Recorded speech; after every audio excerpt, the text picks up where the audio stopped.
Friends আপোনালোক সকলোকে quick cooking চেনেললৈ পুনৰ এবাৰ স্বাগতম জনাইছোঁ।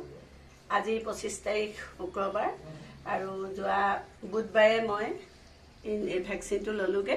যোৱাকালি কিন্তু অকণমান জ্বৰ হ'ল আৰু গাটো বেয়া আছিলে, তথাপিও মই কোনো ইনজেকশ্যন তাৰমানে আপোনাক পেৰাচিটামল নল'লোঁ। তেনেকৈ দিনটো অলপ পৰি মেলি থাকি শুই আৰু আজি একেবাৰে সম্পূৰ্ণ সুস্থ। আৰু আপোনালোকে যিসকলে লোৱা নাই আপোনালোকে সকলোৱে লৈ ল'ব, একো চিন্তা কৰিব নালাগে, কাৰণ আমি আমাৰ লগতে আমাৰ দেশখনক আমি বচাব লাগিব। এতিয়া আজি মই আপোনালোকলৈ এটা ইউনিক ষ্টাইলৰ কেক লৈ আহিছোঁ, যিটো কেক মই পানী দি বনাম। মই 100% গাৰেণ্টি দি আপোনালোকক ক'ব পাৰোঁ যে এইটো কেক পানী দিয়া কেক আপোনালোকে কোনেও হয়তো আজিলৈকে বনোৱা নাই। আৰু মই কেনেকৈ বনাইছোঁ আপোনালোকক প্ৰথমৰ পৰা দেখুৱাই যাম, ষ্টেপ বাই ষ্টেপ আপোনালোকে চাই যাব।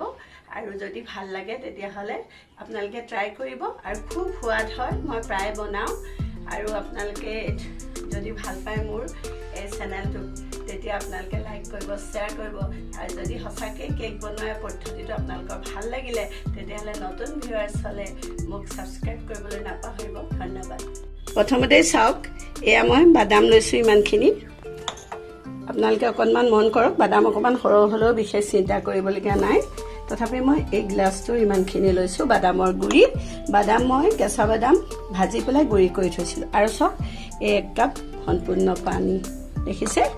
আৰু এইটো গ্লাছত আধা গিলাচ, তাৰ অকণমান কম আৰু এইখিনি গাখীৰ। তাৰ পাছত এইখিনি মই অলপ কম চেনি দিছোঁ, যিহেতু আমি অলপ কমেই খাওঁ আৰু সেইকাৰণে অলপ কম দিছোঁ। আপোনালোকে ইচ্ছা কৰিলে চেনি সৰহকৈও দিব পাৰিব। আৰু এয়া লৈছোঁ মিল্ক মেডৰ আপোনালোকে নিশ্চয় ধৰিব পাৰিছে মই কিমান আন্দাজ লৈছোঁ, ইমানখিনি মই লৈছোঁ। আৰু আপোনালোকে ইচ্ছা কৰিলে মিল্ক মেড সৰহকৈও দিব পাৰে। মই আচলতে বহুত বেছি কেকটো মিঠা হৈ যাবৰ বাবে মই মিল্ক মেডটো অকণমান কম লৈছোঁ। এতিয়া চাব, মই কি পদ্ধতিৰে কেকটো আৰম্ভ কৰিম।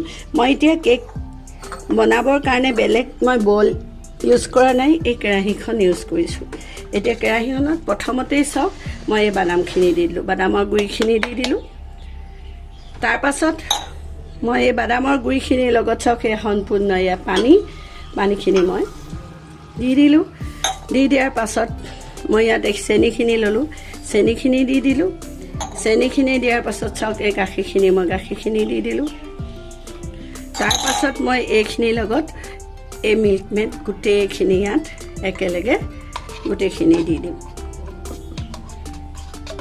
আপোনালোকক আগতেও কৈছোঁ, মিল্ক মেড আপোনালোকে সৰহ ল'ব পাৰে, আচলতে কেকটো বহুত মিঠা হৈ যায়। আৰু সেইটো কাৰণে মই আচলতে মিল্ক মেড সম্পূৰ্ণকৈ নল'লোঁ। মই তাৰমানে 3 ভাগহে লৈছোঁ, 1 ভাগ মই নল'লোঁ। এতিয়া চাব, দেখিলে আপোনালোকে এই গোটেই বস্তুখিনি মই লৈ ল'লোঁ। লৈ ইণ্ডাকশ্যনখন চুইচ দি দিলোঁ।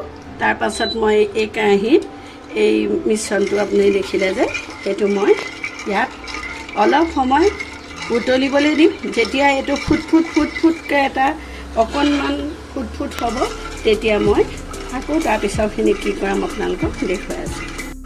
এয়া মই ইণ্ডাকশ্যনত কাৰেণ্টটো গ'লগৈ, মই আনি আকৌ গেছত বনাবলগীয়া হ'ল।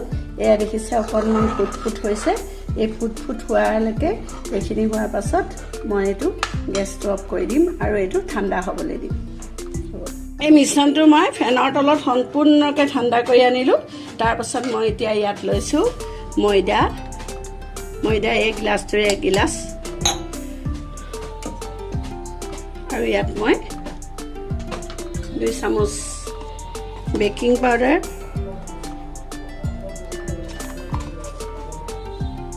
2 চামুচ বেকিং পাউডাৰ, আৰু এইখিনি আৰু কেক বনোৱাৰ নিচিনাকৈ ৰিফাইন তেলো দিম আধা গিলাচ।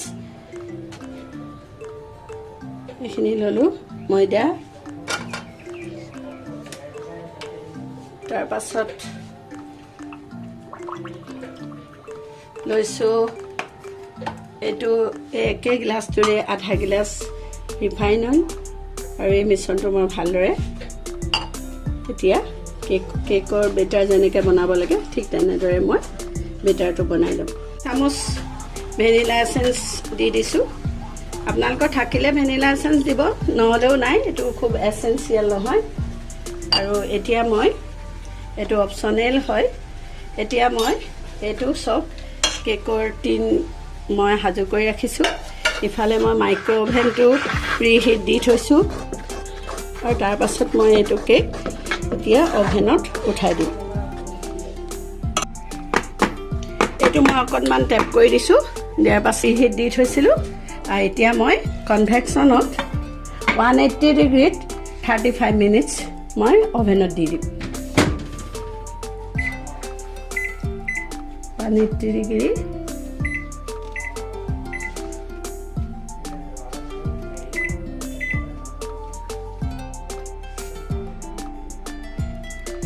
চাওক 35 মিনিটছ মই মাইক্ৰ' অভেনত দি এই কেকটো চাওক কিমান ধুনীয়া হৈছে আপোনালোকে আৰু কিমান চফ্ট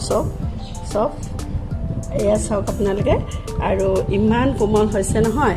এতিয়া আপোনালোকক মই কাটি দেখুৱাম আৰু আপোনালোকে এনেদৰে পানী ইউজ কৰি বাদামৰ কেক বনায় কেনেকৈ, একেবাৰে মই প্ৰথমৰ পৰা আপোনালোকক শিকাই দিলোঁ।